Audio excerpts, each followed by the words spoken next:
Coming out to camera 7 on a 3-shot. In 3, 2, Mike, cue. Oh boy.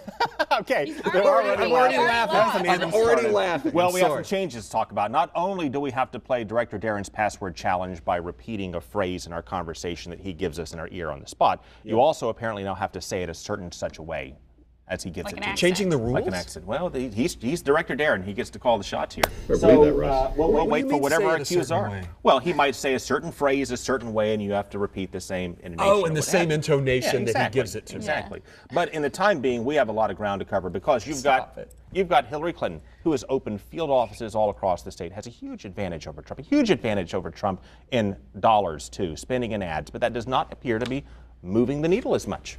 No, and like we talked earlier this week, we talked about the millennial generation. Faux shizzle. Debates starting. Faux shizzle. It's going to be huge in terms of her gaining ground with the millennials. Yeah. Well, there's a certain term that politicos use. Faux shizzle is a term they often Pinata use to pumps. describe ads that have a lot of oomph, a lot of pizzazz. Faux shizzle. Oh yeah, boy. Those kinds of ads from the Clinton camp right now. So that's in part why the needle's not moving. Oh yeah, boy, I totally agree with that. Well, I mean, what do you expect? What do you expect her to do? Put on pinata pumps in order to go out and get these voters? What are pinata pumps? I don't know. That's what he said to me in my ear. Come on, Russell. I got it again. Pinata pumps are the things that they use to pump in the candy into the pinata.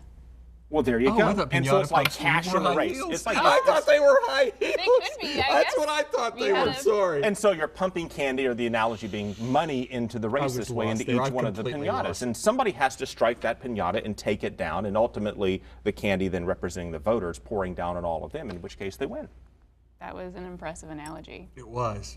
Sorry, and I failed you miserably. I feel like I've lost track of what we're actually talking about. Well, we're talking about the battleground states. We're talking about the importance of Florida in the election, and a Republican, mathematically, it does not appear can win Florida, win the race without winning Florida. And tell me how, seriously, that you mentioned Hillary Clinton's ground game here. I mean, we assume she's got field offices, she's got people ready to go. How is this Loaded race for in the bear. state, then? Well, I think because Donald Trump is loaded for bear. He comes out of this race and he's got a lot of things he's going to hammer on that podium and on that stage that's not necessarily scripted, but it drives his base. It fires them up when you're loaded for bear this way. And with that, I think all of Sissy Clinton's sunshine. policy, her field office, her Sissy infrastructure, her sunshine. campaign is in effect negated a bit by just being loaded for bear on the campaign trail. But what do you expect her to do out there? Do you expect her to come out and be Sissy Sunshine and sell this in a way that is going to convince the millennials, as we've been talking about, and the other Florida voters? Sissy Sunshine, how does that relate to Clinton? Well, Sissy Sunshine, be happy, be perky, have a positive. The sissy part, what is that? Is that PYT. Pretty young thing. Maybe there's a word he gave me. I feel like I'm being set up for disaster here with you today. I just feel like she needs to appeal more to the PYTs, aka the pretty young things. pretty young things? That's a new analogy. I think the kids are calling it now for young voters. Well, I mean, it was a Michael Jackson. Hey, Culligan man.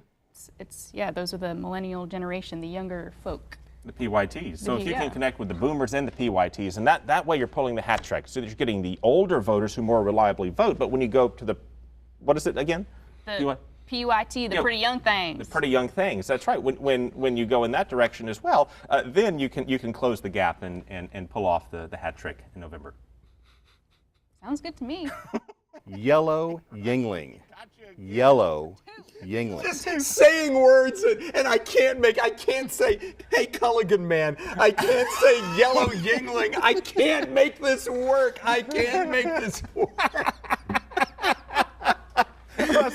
Again, I'm destroyed by you. I'm saying I'm done. I'm done. There we go. It's a lack of sleep. Oh yeah. Blame it on I'm blaming it on a good day. Russell, Marissa, thank you much. Thank you. Okay, in 3, 2, 1.